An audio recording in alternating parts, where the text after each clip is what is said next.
Hi, everyone. This is Raquel. Hi, and this is Jennifer. Welcome to Madness Cafe. This is a feminist podcast where we talk about women's issues, politics, and health and wellness. And where those issues intersect. Hey, everybody. Welcome back to Madness Cafe. Today, Jennifer and I are talking with Jon Melrod, who is the author of this lovely book right here in front of me, for those of you who are watching. It's called Fighting Times, Organizing on the Front Lines of the Class War. Born into the political and cultural quiescence of the 1950s, Jonathan Melrod grew up in deeply segregated and unequal Washington, D.C. Active in the student movement that opposed the Vietnam War and a supporter of Black liberation, Jon embraced the ideology that the working class held the power to radically transform society. He left the campus for the factory in 1972. For 13 years, he immersed himself in the day-to-day struggles of Milwaukee's working class, both on the factory floor and in the political arena. Despite FBI surveillance and interference, Jon organized a militant rank-and-file caucus and rose through union ranks to a top leadership position in UAW Local 72.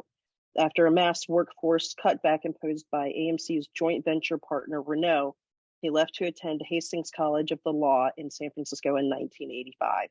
Graduating cum laude with a JD, he opened a law firm in San Francisco, successfully representing hundreds of political refugees.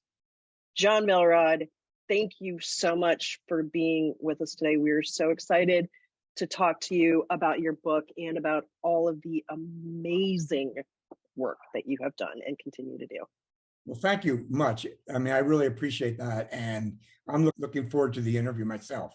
We are super excited about this episode for a couple of reasons. Number one, feeling like this can be an education for all of us, our discussion with you.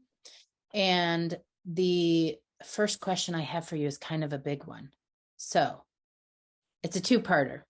It is, what inspired you to write this book? And then once written, what inspired you to reach out to a feminist podcast, Madness Cafe, to talk about your book? How does it tie? Yeah, those are both really great questions to start with. You know, I really had never considered myself to be an author and had never thought about writing a book. But in 2004, I was diagnosed with terminal pancreatic cancer and only given 6 months to a year to live. Besides telling the surgeons I didn't plan to leave because I had a 7 and a 10-year-old, you know, the chances of me dying were pretty high. And the kids, being pretty young, were confused. And they said, "Dad, why did you go to college and not become like a lawyer or an accountant or whatever professional job? And why did you go into a factory that's now threatening to take your life?" And I felt that if I didn't write down as much as I could in the time that I had left, when they got older, they'd have a hard time understanding what I had tried to accomplish and, you know, what I felt that I had done with my life. So that's when I started writing. And it just kept going from there. The longer I lived, the more I wrote. And in the end, it was 850 pages, which your listeners don't have to worry. It was cut down to 320 pages with pictures. So it's a pretty easy read. But that's really what started me off taking on the project. The reason I reached out to you guys is because I think it's very important to tie the feminist movement into the working class movement. Because after all, although there's a separate set of oppressive issues that women face or that African Americans face, we tried to tackle those as best we could in the factory setting, which was sometimes an uphill battle because there was a lot of just vicious misogyny, really coming from some of the most backward supervisors, you know, who ran their area like it was their own little fiefdom, and that they thought they could treat people the way they wanted. And a lot of those came down to incidents with women who were persecuted or accosted or told that they could have a better job if they slept with the foreman. And we decided we're going to take on all of those issues straight up in our newsletter. We had a monthly rank and file newsletter written by people in the factory who came to us and said, hey, I've got this foreman that said such and such. Or, one example was a foreman that gave a Black woman who was in the welding department a broom. Well, we were very strict on our codes. If your code was welding, that was your job. Your job was not to sweep. So she asked for her steward, who then brought her chief steward over. And the chief steward said, there's no way. And he took the broom and literally threw it like 50 feet across the welding department and said, she's not a sweeper. So it was lots of little battles and some big battles that we're always focusing on in every issue.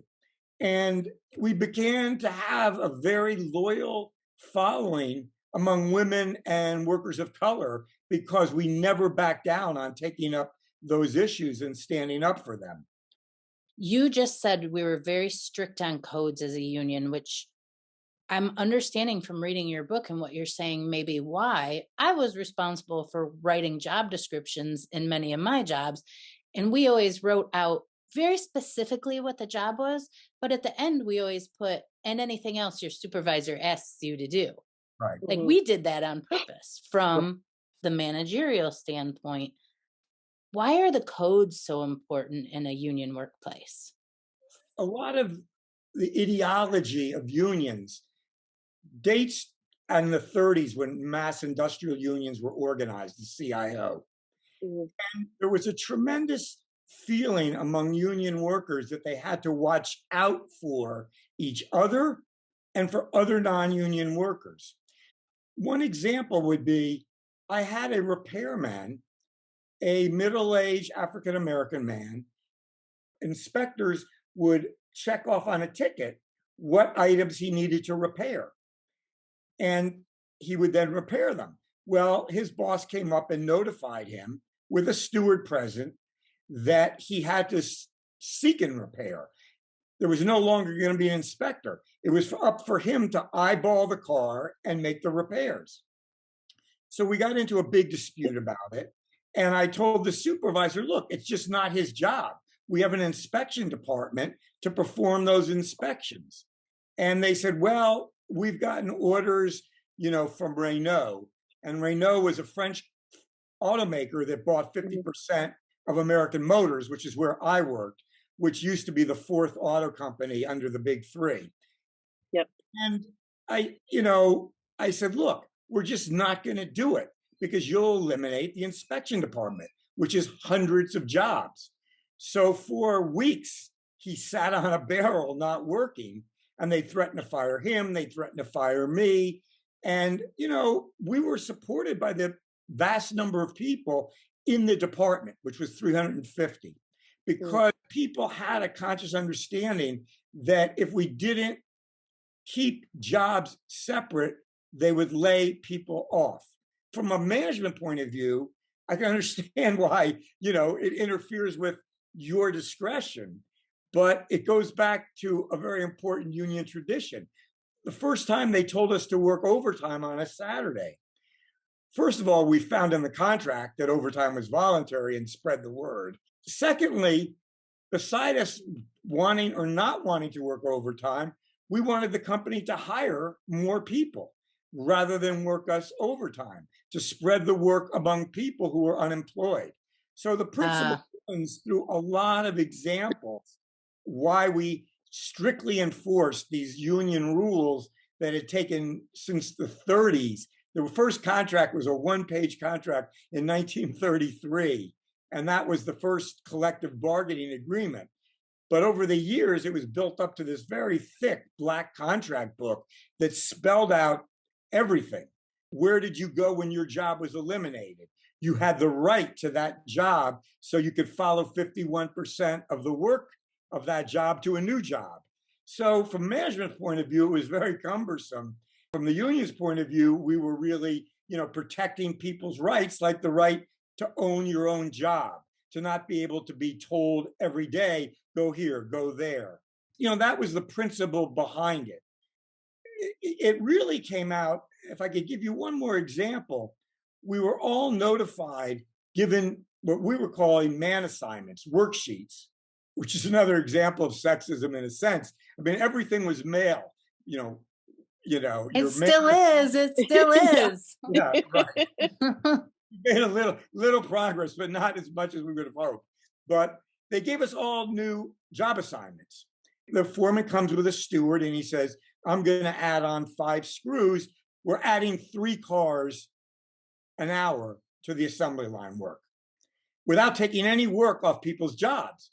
Anybody who's worked on an assembly line has a sense of the monotony, the tedium, the difficulty of doing the same thing, 60 bolts an hour to put in seatbelts. So when they added work on, you're already basically timed to keep busy for most of that minute. Mm-hmm. And we decided that we weren't going to do it. We went to the contract, which gave us the right to work at a normal pace. And we put out a flyer that quoted the contract in front of the plant gates and that said, walk, don't run. We're not racehorses on a track, and we're given the right to work at a normal pace. We're human beings, and we expect to be treated with the respect of human beings, which is a lot about what it's about, winning dignity on the shop floor. The older workers taught us, and it was interesting to see the older seniority workers, which I'm now elderly, but come along and say, we fought this for years. You ride the line, which means if it takes you 20 feet out of your work area to get your whole job done, then you stay in the car. And then the next person can't put in their trunk rubber because you're still in the car, and everybody gets pushed further and further until you've got repairs stacked up on the roof, stacked up in the aisles, what have you. And in the end, after about a week of this, the company had to back down and hire new people for every section on the assembly line. So to us, that was having accomplished, A, making our jobs tolerable, but B, also forcing the issue of unemployed workers being put to work if they're able-bodied and there's jobs for them. I got fired after that last episode where we were riding the line. The company said, we're not putting up with this guy. Well, but it's also to protect the workers, right? I mean, not just to protect their jobs, but like you said, they're human. It's to protect their health and their physical well-being as well, because these are, union jobs typically, I think, I hope I'm not being too presumptuous in this, but union jobs typically are very, very hard on the body. You're so right. We used to have an epidemic of carpal tunnel syndrome, because if you could imagine doing this to get the bolts into the headlight, 6 bolts per car, basically a car a minute, tendinitis would plague people. One of the reasons you've got to sort of moderate how much is being demanded of you is to protect your physical well-being. One of the reasons people have said, well, why do you call it a class war in the title? My best example is when I was working in this plant that was almost all women, and the union wasn't particularly strong. My straw boss said to me one day, Juan, go into that vata and clean it. And I said, that vata? Because next to it, there's a barrel of trichloroethylene with a skull and crossbones on it. And they're spraying directly chemicals out of that barrel into this vat to clean the paint trays that the punch press had just stamped out. When a punch press stamps out something, they put oil on it so it doesn't stick to the dye that's creating the impression. So I said, okay, where's my, what we now call PPE, but where's my respirator? Where's my, something to cover up with? And he said, Juan, that's for sissies. Are you going to do the job? And, you're the new guy. I had been from college. Wanted to integrate. So I jumped in. Within 30 seconds, my head was spinning, felt nauseous. I thought I was going to collapse, so I jumped out. But he said, you got to get this done. So for the next 20 minutes, I jumped in, jumped out, jumped in, jumped out to get fresh air. And I had to do that for a couple of months. Well, when I got pancreatic cancer, they did a genetic test to see if it might be because I was Ashkenazi Jewish, which has a 10 to 15% propensity for pancreatic and colon cancer.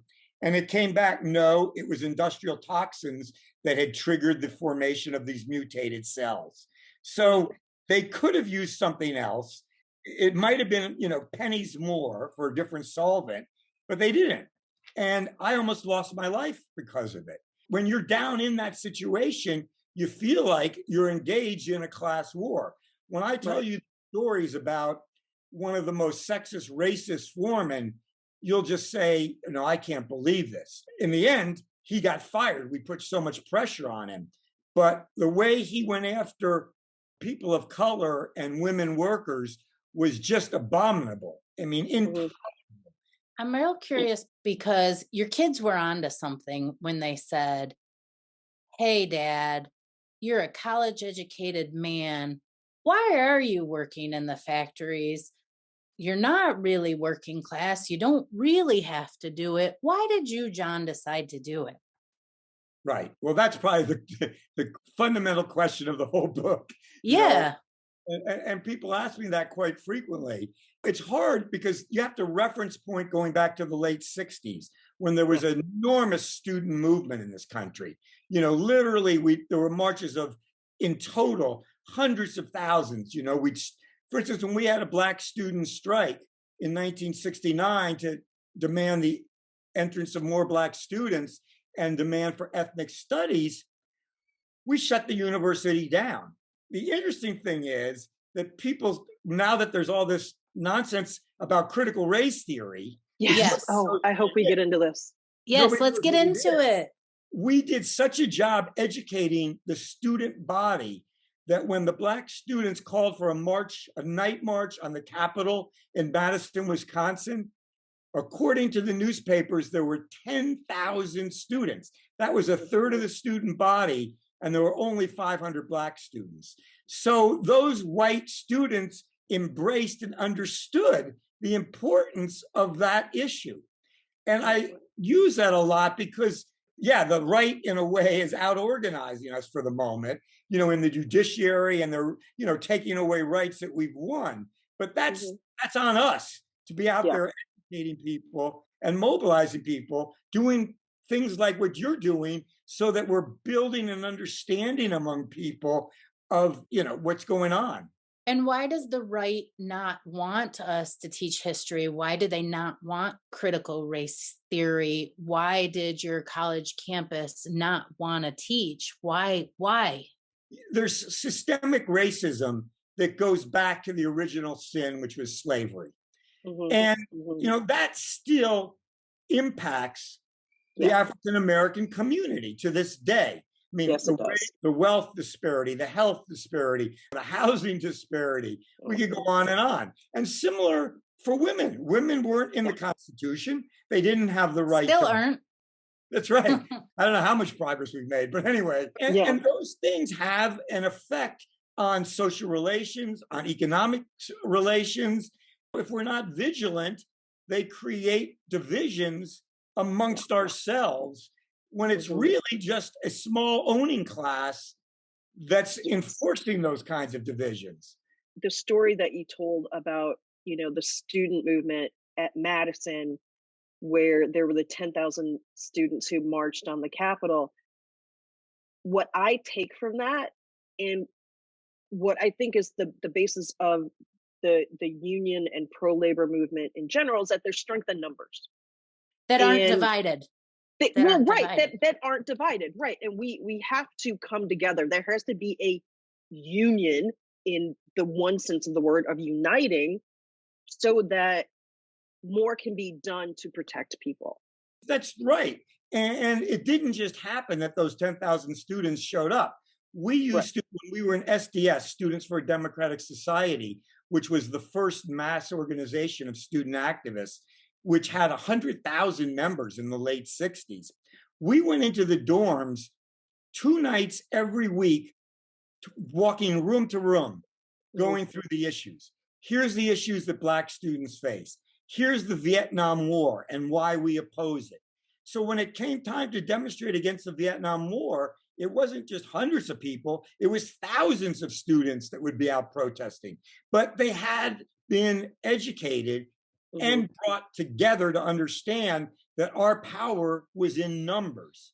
That's why they don't want to teach history and educate, because educated people united change the world. Education is power. Knowledge is power. And I've seen that with the book. I mean, one of the things I didn't expect with the book was the number of young people that wanted it. I probably communicate right now in an ongoing way with 30 young people who work at Amazon, who work in the school bus plant down south. They have basic questions of how do you start a caucus of the rank and file members if your union isn't representing you? And, I help them construct a newsletter, a leaflet, and they've been the most hungry for the book, which is why we reduced the book to a 40% discount.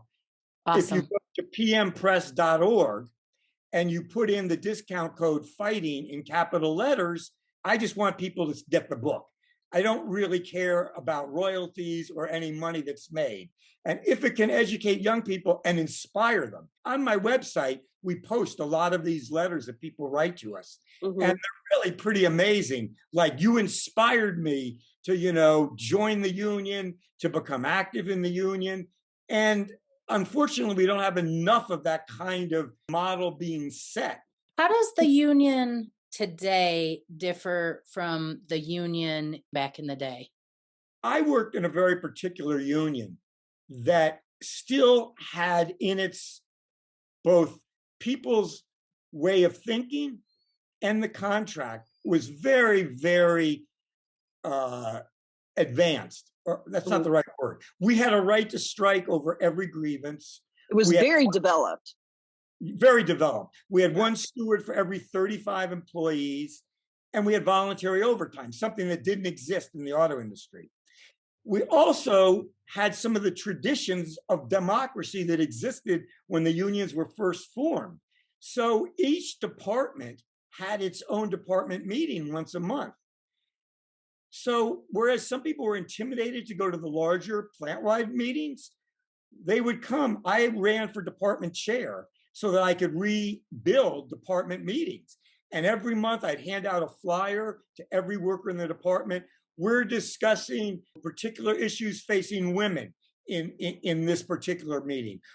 One of the things I did is as I moved up to chief steward, I realized you had to change the entire complexion of the union body in that department, because there was a lot of older white guys. The sexist jokes they would make would just drive me, nuts, because it was like, God, you sound so stupid. And do you say this stuff around your wife and daughter? Part of the time I would correct them, but you can't do it on every instance. I mean, same problem. People used to, because I was Jewish, constantly talk about me being Jewish, which there's only so much you can talk about. They've got to learn on their own that you have the same interest and you're going to stand up for them.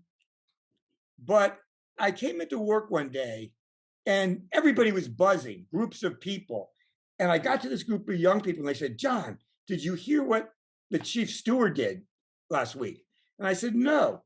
And he said, well, Kathy, who's a steward, and I had run with a slate of 10 new young Black and women stewards. And we won 7 out of the 10 stewards. So that's all awesome. of a sudden to people, wow, this union is us. And they said, the chief steward went up to her this morning and said he doesn't want her see kissing on an N-word Black guy ever again. And they said to me, these were young white people who said, we're not our parents' generation. We don't buy that. We don't want that in our union. So being the department chair, I said, we're going to put it on the agenda. We're going to discuss it openly. And out of 300 people, 350, 80 people came to the department meeting, the most Black attendance and women attendance that there had ever been. And we went right after the chief steward for what he had said. Women got up and said, we don't want to be treated like this, you know? We don't want to be treated by the union or the company like this. The same with Black workers who got up, who had never spoke publicly and said, look, Gathings, we don't care what you have in your mind. We just don't want you to spew it on the shop floor. And it was real dressing down, and it changed the union in a lot of ways. After that, people who had those sentiments kept them to themselves. I didn't get called in on another issue like that for the remainder of the time that I was running that particular department. One of the differences I see is a lot of the union of the past was focused in the auto industry or in education. There were unions in schools, etc. But nowadays, it seems like there's this real urge for unions in retail, like Starbucks and Amazon and all of these kind of mega $1 million companies. But those unions must differ because the jobs are different. They do differ, and then they don't differ. If you're working in an Amazon facility, the drudgery is similar to the assembly line. I mean, they have people timed. Taylorism, which was the original terminology for squeezing the most work out of people. They have people timed to the second, and they have them timed so that they don't cross paths with other workers. They want to limit the interaction. No chit chat on the line. No chit chat about that foreman. We don't like him. He just did this. And then it spreads down the line like a telegraph, you know. Right. The issues at Amazon are very similar. I had a meeting 2 or 3 weeks ago with some 20 Amazon workers that were all reading Fighting Times, my book. We talked about their organizing. It's pretty tough because those companies are just vehemently anti-union. Yes, they are. It's a real challenge. But I also work with people at Starbucks, at Trader Joe's United, which is an independent union. And that's one of the differences on the landscape from what you're talking about, Jennifer. These young people who work at places like Trader Joe's and Starbucks, they're pretty educated. And they want to form a union to protect their conditions of work, but also because they see an existential crisis and threat to the planet. Agreed. They want it to be a union issue. They see the trans rights and medical care for trans people as a right, a union right, a worker's right. They're really refreshing to me because they look at their union as intersectional union, where we're not limited to wages and hours. That's very inspiring because they're the ones that are going to have to save the world. I'll be long gone. Well, it's becoming intolerable now in the heat. It is different. And you're not in the mass industrial situation like we were primarily in the Midwest. Although we've done a lot of studying, keep in mind that there's 2 industrial powers in the world, the US and China. And the US is still the largest industrial power.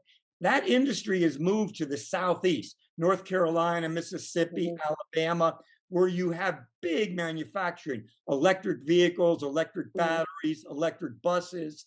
Most of those are non-union. So if the union expects to be able to grow, it's got to go there to organize workers. And people who write to me and say, hey, I want to be an organizer and change the world, where do you suggest I work? And I said, look, if you really want to go where you can make a big difference, it's in the South. That's where industry is located at this time in the United States. It's interesting that we're talking about that people want to start unions in various industries or their particular company or their particular factory or, whatever it is, because I know a woman who works in an industry and has for probably 30 years, huge company, very sizable industry. She had been with them for, probably 30, 40 years and is still there. And there was movement to try to organize. And she was vehemently against it. And I don't understand that. I don't understand why I somebody do. would be against unions.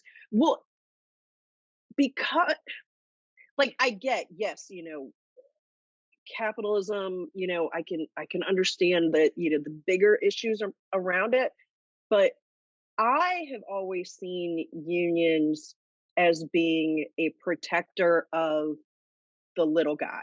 If she were the president of that company, then I could see, okay, maybe I could see why she would be against it.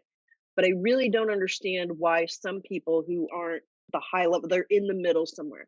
Why have you seen, John, why some of these people are not supporters of a union? Well, part of it is on us, on the union movement. Like I was Okay. in the United Auto Workers for many years. Hmm. Well, 10 of the top leadership are now sitting in jail for embezzlement, bribery, taking money from the auto companies to Okay. negotiate lousy contracts.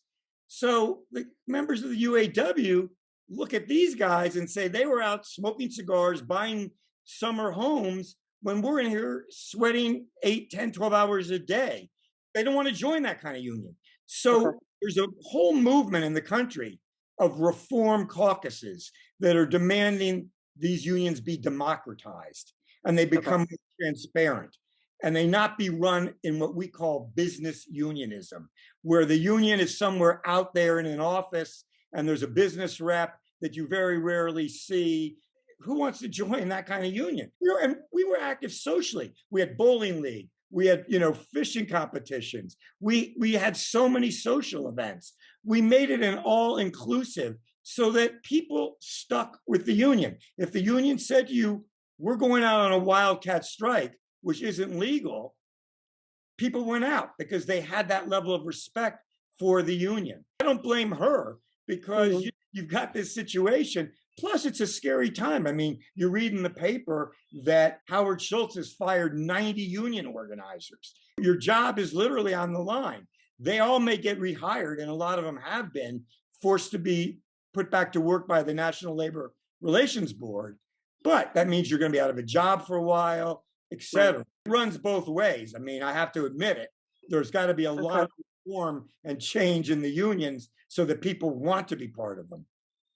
Okay. Yeah, I had this discussion with somebody the other day because obviously I was reading the book Fighting Times, and I have worked in banking over the years, very close to Detroit, come into contact with lots of union members that, in my opinion, abuse the union. They would figure out ways to not have to go to work, to sit in the parking lot and get paid, etc. Just like kind of like any system being corrupted by some of the people from inside, where the system should work amazingly well and doesn't because we get corrupt people. And that's why I think what you're saying, John, about the democracy of it, we have to make sure, just like on our government levels, we're picking the right people to represent us. Right. Yeah. We're picking the people that are going to fight for the rights of the people. And by the way, I have changed my mind after reading your book because I was a little anti-union. And I've been talking to people. I've been asking a lot of questions in this. I'm happy that you're here because I've changed my mind. I do think we should do more organizing in this country. I think it would benefit the average, normal human being and not these multi-billionaires like our guy Bezos. Nobody should have that amount of money when some people can't even eat. Yeah. It's just reprehensible and shocking. I mean, the numbers of homeless people out here in California, it's bad. Just beyond. I mean, it's more people living on the streets. My wife is Filipina, and when I go to the Philippines, I don't see that many people living on the streets, to be honest with you. They can't afford, they could be working a full-time job and a part-time job, or maybe 2 full-time jobs, and they can't afford a place to live. I've been in that situation before. It's only one slip away, unfortunately. One flat tire away on the way to work. Yeah. So, I mean, I agree with you. I'll give you an example of how we were fighting for democracy. In 1983, we didn't have the right to vote for our international officers. They were voted for by the regional directors, which were, they were right under top officers. The membership didn't vote. And so we started a movement called One Member, One Vote. We want the right to vote for the top officers of the union so that they are beholden and responsible to us. We didn't win, but we laid the groundwork. In the last 2 years, people finally voted and got the right to vote in the UAW. What did it change? The new leadership is out there at plant gates, shaking hands, meeting people, organizing because there's a contract coming up in September. So that's so important. Same in the Teamsters. This is no longer Jimmy Hoffa's Teamsters. There's a reformed leadership of the Teamsters and a very active rank and file group called TDU, Teamsters for Democratic Union. So that's a lot of what's going on that has to be nationally developed. Yeah, but people have to pay attention in their union, just like people have to pay attention in politics in our world. You have to be involved. I want to quote you real quick. You said in the book, capitalism, the daily exploitation of the working class, needed to be replaced with something more equitable. Speaking for myself, that was socialism. So I'm very curious about this because I am an uneducated person in the realm of socialism. What is your definition of socialism, and why do you think that that is a better solution for the people of the United States than capitalism? First example is we already have socialism functioning in this country. I mean, yes, we do. Okay, veterans benefits. These are institutions that are a very strong safety net. No reason that can't be Medicare for all. Socialism is something that develops, and it's not like they come to the middle class people, the old fear, and take your house. No, we're talking about Jeff Bezos shouldn't be able to have a yacht that he's asking the people in the Netherlands to take down a bridge so he can get his yacht through it. Yeah, that's bullshit. It's the concentration at the top has become so obscene. The concept of socialism is not to eliminate any people that have more than other people, but to increase the equalization and the humanity of society. I believe everybody has a right to a home, and I believe everybody has a right to an education. Well, some people say that's socialism. And then let it be. Yeah. In fact, I have friends who live in Wisconsin, and when they had that prior governor, who was the prior governor that was so right wing? Scott, right? In Wisconsin. And they had this large tranche of money that the government was going to give them to extend the railroad line from Chicago to Milwaukee, Milwaukee to Madison. It would have been a great thing because that's a commonly traveled route for people at school, working, etc. And he turned it down. And he turned it down basically because he considered it socialist. People should be able to drive in their own cars as individuals. That's another example of where people, on the right have done a fairly emphatic job of trying to frighten people from unions, from the idea of socialism. Does that give you somewhat of an explanation? It does kind of, but what is the big fear of socialism? What do people think is going to happen? I think people are actually afraid of things that aren't realistic to be afraid of. They're afraid that, let's say you're a worker and you have a summer home on a lake. Well, they're going to take your summer home. They're going to take your summer home. Well, to even it out. That's they're going to take away your ability to become a millionaire. Right. We're not talking about that exactly. Yeah. We're talking about, the absurd distribution of wealth and the wealth gap becoming so obscene, that it's almost just impossibly embarrassing that that we can have people who are hungry and yet people who have 6, 7 houses everywhere. Yeah. So I know this is an impossible question. Sorry, Raquel. But what's the solution? I want to know what the solution is. Well, the solution is for young people to become better educated to politics, Mm-hmm. educated to unionism, better educated to the history of how Mm-hmm. things are in fact changed. And Yeah. I think, a combination of all of those. For instance, we had a very educated workforce among the 8,000 people who worked at American Motors because we educated them. Our newsletter did. When I got elected to a high level position, I set up a 7-week union school that 325 people signed up for 7 weeks, once a week session.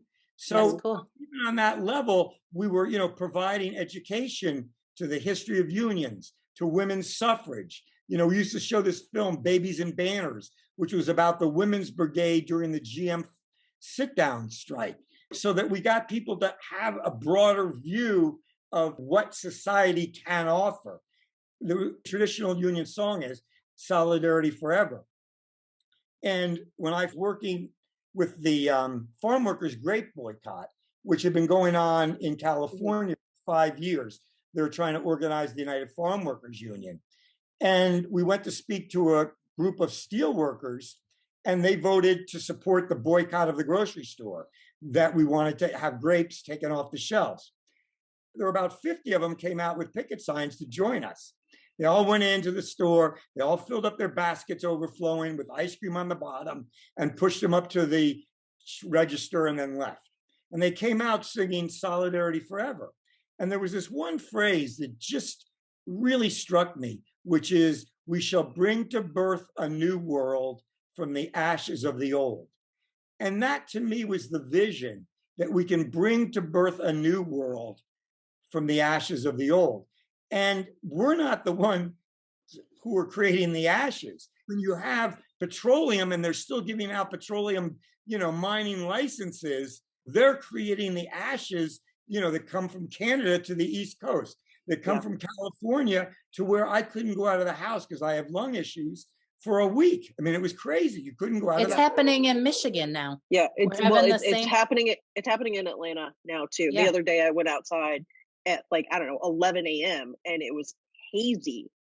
And I thought, okay, maybe my contacts are dirty. Like, what's going on? And no, it was the air. It was. Yep.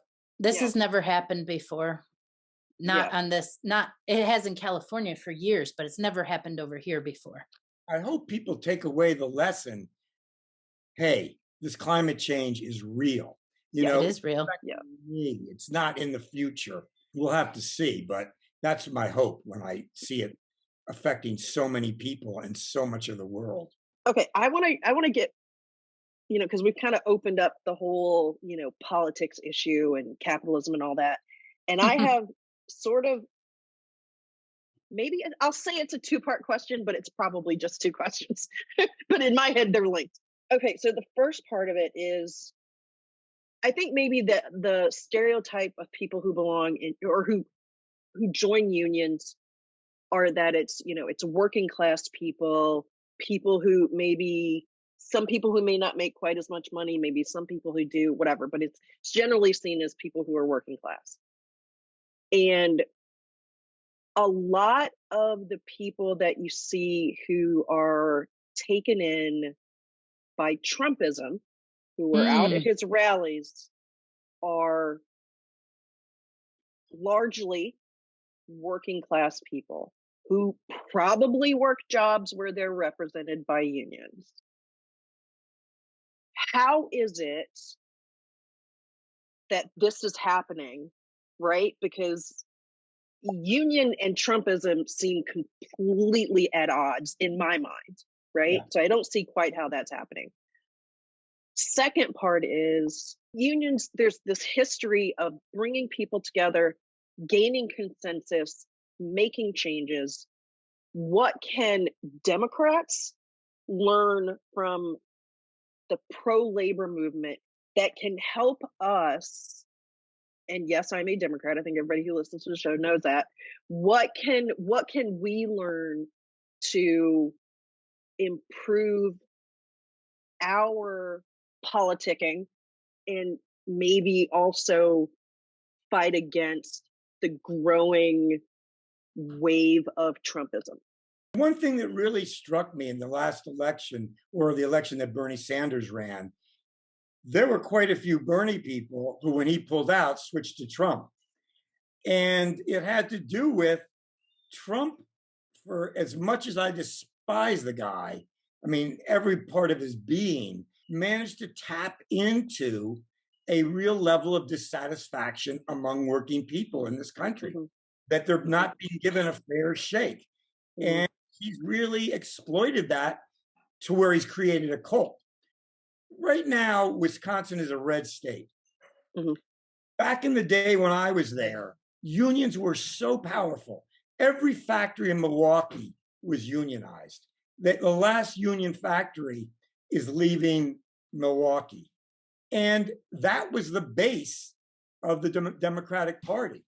I mean, it was also the base of Black labor, which worked in all these factories, in union factories, and were able to put kids through college. One of my best friends, Jimmy Graham, who became a steward with me, his one daughter's a doctor, two are doctors. I forget what the third one is. My point being that unions not only can elevate people, but really help form their consciousness.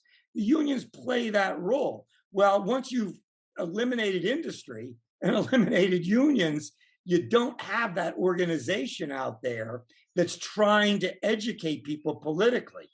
But the other side of your question is what can be done?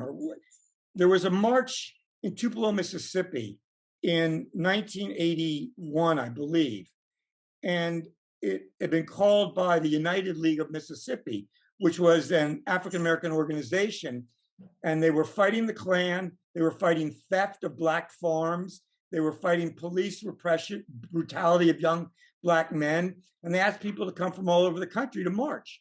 So we put out a flyer to all 7,000 people saying, we're going down to march against the Klan. If you want to ride on the bus and join us, here's what you do. And after I handed out that leaflet, I stopped in the bar after work and I felt something sticking in my side. And I looked down and it was a 38.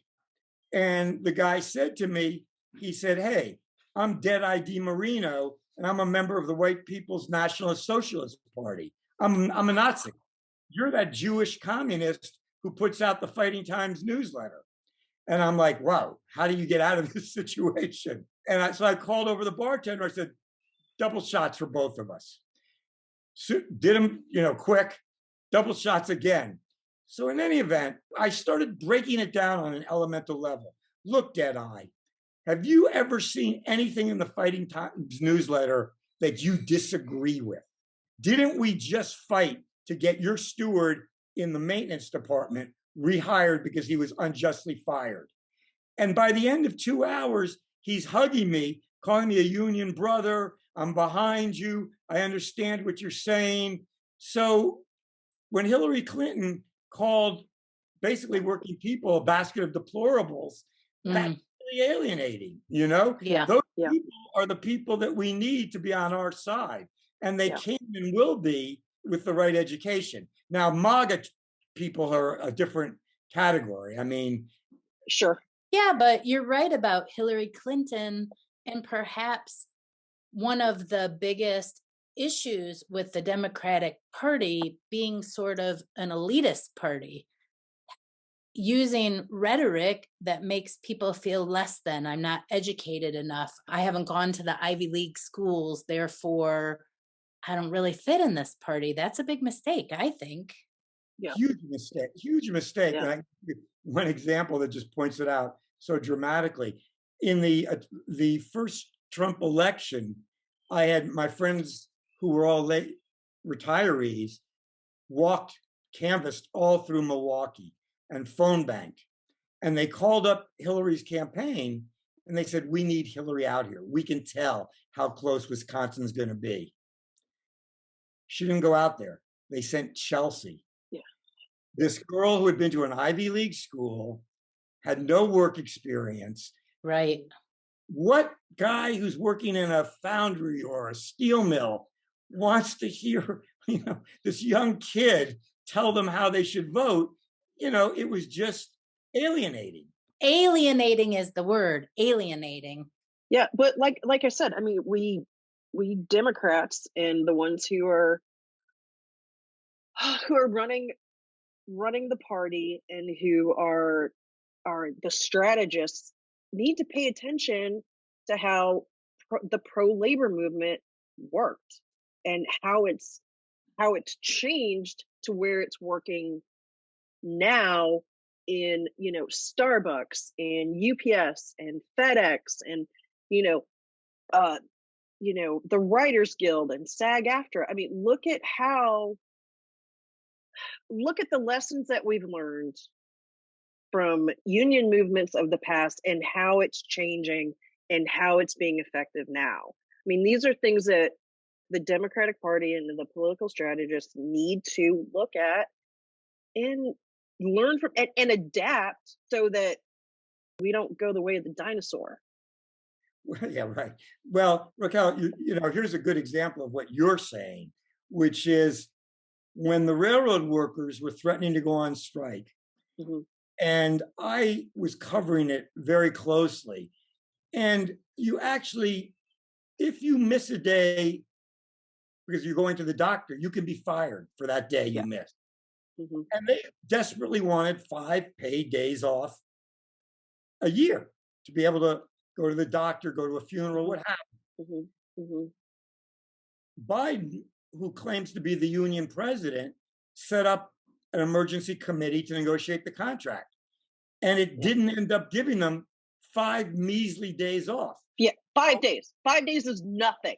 It's nothing. When I looked at the salaries of the 5 railroad chiefs, who own the biggest railroad lines, these 5 days were meaningless. But to the workers, it was very important. And that was just a huge betrayal. You can't talk out of both sides of your mouth. I'm the union president, but I can't get you 5 days off to go to the doctor when you're sick. Yeah. Are the unions still considered a democratic tool? Like, is that part of the Democratic Party, or and this is a big question that maybe no one can answer, are the Republicans and the Democrats the same and they're against the working people? Or no, not against. Are they all in favor of exploiting the working people? Is it not Democrats and Republicans and it's rich against poor? It's what did you call it before? The class wars. Is it all about the class wars? Is that the real thing going on here? To me, it is the real thing going on here. Yeah. It is the real thing going on here. If you strip off, the cloaking, that's what it comes down to. That seems to be endemic to the system. Yeah. I mean, that's a big question. That's a big question. It is a big question, but what is the definition of a class war? Well, I think that definition is that there's an owning class, be it factories or be it Amazon or be it Starbucks, and they're motivated by a single underlying factor, which is to always be trying to drive up the profit margins. Yeah. And, that's the exploitation that becomes the constant battle for nurses. I mean, I'm so inspired by nurses. And every time they go on strike, their main demands are more patient care, more nurses on the floor, Right. But the hospitals cut it down to the bone so that they can, again, increase the profit margin, by taking it out on the workforce. That's the issue when a business has only one bottom line and the bottom line is profit. But businesses could have, in an ideal world, businesses could have multiple bottom lines where profit is one, employee satisfaction is another, employee safety is another, equal housing for everyone is another. We could have multiple bottom lines. We don't have to have just one, just profit. Right. And that's achievable. I mean, if you look at the Scandinavian countries that are run mostly by social democrats, where they have tremendous safety net and housing. I just read this incredibly inspiring story about housing in one of those countries that's public housing, but it's really built with parks and places for kids to play. And people are years signed up to get to that housing. But look here, there's not enough housing that There's not. is affordable. Well, there has to be forced. That may have to be forced that you build that affordable housing, but it has to be done. People, can't be left out there in this inclement weather living on the streets. I mean, we all agree to that. The solution that we're looking at, if we don't want to hide behind labels, is something like socialism that can provide for vast numbers of people. My hope is that this can be done, right? And I know that makes me sound incredibly naive and very Pollyanna, but I don't care. I mean, I literally, I believe in my heart that it is possible to have these things where people can be protected and provided for. I mean, in this country. Jonathan, you were saying that you don't see climate change, changing in your lifetime. I don't see, God, and I hate to say this, but I don't see that level of socialism happening in my lifetime. And that's where the Pollyanna side of me kind of falls away and the pessimistic side shows up, because there's so many barriers to this happening. Except that the majority of people agree with you. But what do we fight about? We fight about racism. We fight about abortion is always this hot button topic. CRT is this hot button topic. Yeah, racism, but it was a bastardized version. Yeah, but it doesn't matter. They want us to fight about these hot button topics so that we don't unite and demand housing for everyone. That's my opinion. You guys are now doing a better job than me on explaining my point. Let me try and get a little quick pitch in, because I was inspired when you said that it changed your outlook to a certain extent. To me, it did. Wow, the power of education and the power of a book. I'd like to encourage people to get Fighting Times, Organizing on the Front Line of Class War at pmpress.org. I really think it would be great also if people went to my website, www.jonathanmelrod.com, because it's got much more of this story there.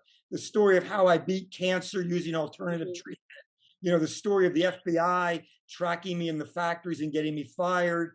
And it's a place where people can write into us or write into you in response to the podcast. Hear what people are saying. Does this change people's minds listening to the three of us chit chat? I would love to know that. It's not like the single book reading changed my mind. What changed my mind is I started asking the questions. Then you sent us the book. Then we started reading the book. Then I asked some people I was talking to about some of the things in the book. And I had 3 or 4 more conversations. And then I talked with Raquel. And then we got on here and we had this discussion. And it's like I listened to you, Jon, on 5 separate podcasts having different conversations. And the conversation was different. It was the same. You were talking about the need to unionize, but you were also talking about a lot of other things. You had a couple people give you a ton of pushback. The pushback actually helped me to change my mind, because it was the same pushback I was thinking. And I was like, a lot of us, we've been raised to think this way. We've been capitalized. We've been raised in capitalism.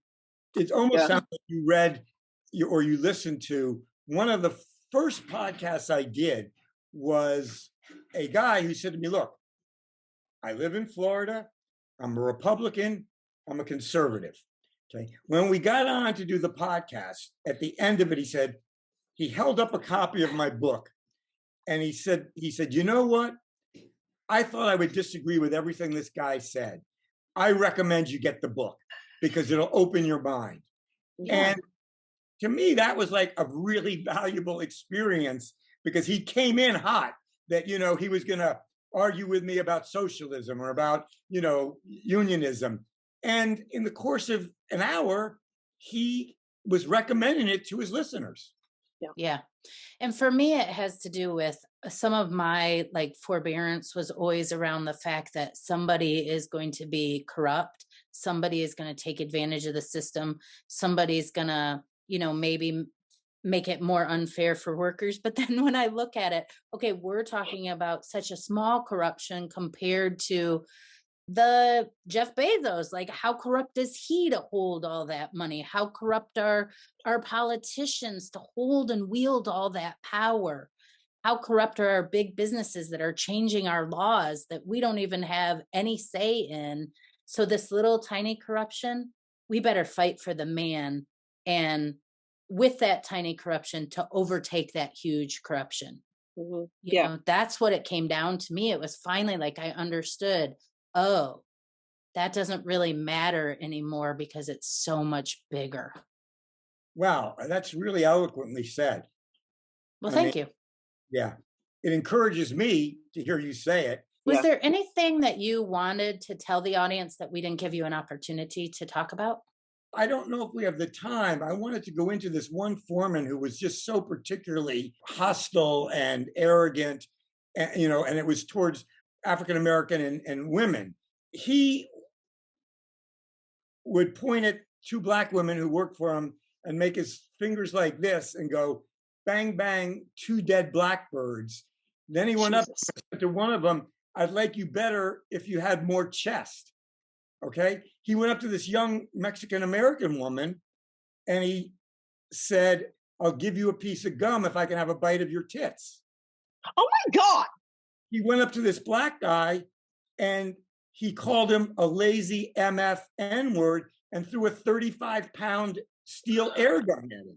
We decided that this was all intolerable. We organized the stewards in that department, and like one night, all 7 of them followed him around like a puppy dog. He couldn't shake them. Then 27 people in his section of 30 raised their hands. They got to go to the nurse right away. Then if a foreman used to do any work, you could write him or her up for an hour and you'd get paid an hour because they were doing union work. So everybody in the department, not just the section, was writing him up if he so much as picked up a screw. So we really were waging a campaign with him. The entire department signed a petition, and in the end, they had to fire him. That was amazing that they fired him as a result of this. You know, most people who think they're disempowered actually have power when they use it collectively. Power of the people. Well, great work. And the book is amazing. It taught me a lot. It's teaching the young people who are out there fighting. It's teaching them how to organize. And thank you for your work. I enjoyed it. Thank you. It's really good to speak to you. Thank you, Jonathan. Okay. 2 things. First off, everybody go to Jonathan's website. Like he said, jonathanmelrod.com. There's so much information on his site about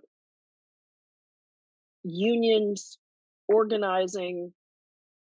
You can write to him. He gets back to people who reach out to him. Utilize this resource because more and more people need support. We're seeing it more and more, especially with Starbucks, Writers Guild, FedEx, UPS, Amazon, all of these places. It's not just people working in factories, right? You know, yes, the world is more automated. It does still include them, but I think people think, oh, unions, it's factories. No, it's more than that. Where there are people who need protection. And where there's numbers, there's strength in those numbers. Another thing that popped into my head is that I hope to God that people in Florida, especially educators in Florida and students in Florida, will read this book and stand up against all of the bullshit that is happening in Florida to fuck with the education of everyone. And it just, people need to stand up against all of this bullshit. And the whole David versus Goliath thing that he talks about in the book is real. Stand up for yourself. Unite with each other to stand up and do what is right for the masses. Well said, Raquel. Well said. Oh God, I'm so You're inspired. I am so inspired, and I want more people to read Jon's book, do the work that needs to be done. Read Jon's book, but also read lots of books, Yes. lots of viewpoints, lots of different history. We tend to get caught up in these high ticket items like abortion, which you and I are very passionate about, like racism, which you and I are very passionate about, like CRT, education. But they are little birdies that are designed to keep our attention. We're going to fight back and forth about abortion till the end of time. They want that on purpose. Immigration is another one. Yeah. We talked so much about immigration when Trump was in power, and oh my God, the poor people and I'm not belittling that because it breaks my fucking heart about those families on the border. But nothing's changed. Nothing's changed with the Democrats. We just don't talk about it anymore. Because it's all seen as this high level, like up here, 3,000 yard view. And we have to bring things down. And I don't mean dumb down, but what I mean is we need to bring things down to the ground and get boots on the ground and get things done. It doesn't have to exist just all up in our heads. We have to get things done. But Raquel, even more important than that, and I agree with you wholeheartedly, but the reason why they don't care about immigration on the border, Democrats or Republicans, is because it's the class war. Yeah. Those people don't matter. Well, of course they matter to me, and of course they matter to you and to Jon and millions and probably billions of other people, but they don't matter to the fucking elite that are standing up there at the top that are thinking about profits before people. It's profits before people all the time. How much money can we get to the shareholders when there's only one bottom line to your corporation, and that's profits? Then your corporation sucks. Yeah. It sucks. There was one more thing I wanted to say. Sorry about that. But I just get the reason I get so fanatic about that is because I fell for it. Yeah. I fell for it. I get crazy over the abortion thing. But you know what? When we're fighting about abortion, they're over there pushing laws that we don't even know about. We don't even know what they're signing away because we're not paying attention because we're fighting about abortion or whatever it is they put in the news this week. I think it's more nuanced than that. Because even within the, abortion and reproductive rights issue, even within that fight, people got caught up here at the top, right? Instead of also being down on the ground, boots on the ground, talking to people, paying attention. It can't, with any of these issues, it can't just be this high level, nebulous, whatever. You have to bring it down to the level of the people and talk about it and get things done and put the work in and pay attention. It's with all of the issues. You have to pay attention. I hear what you're saying. It's what Jonathan said, and I forgot already. It's what he said. The answer is education. Yeah. It was putting out the newsletter. It was, what did he say in college? He went from door to door twice a week, knocked on everyone's door, talked about the issues, told people, had discussions. I hear what you're saying. Yes. Yes. One more thing. On page 295 of his book, he says, dissent has to be the lifeblood of the union movement. Without it, it gets stale. Dissent, I believe, is the answer. Education and dissent. Yep. All day long. All day, every day. Bye, Raquel. Thank you, Jennifer. Bye. Thanks, everyone, for listening today. We will be back with more Madness Cafe next week. You can find us on Instagram at Madness Cafe Podcast or email us at madnesscafepodcast@gmail.com. Bye.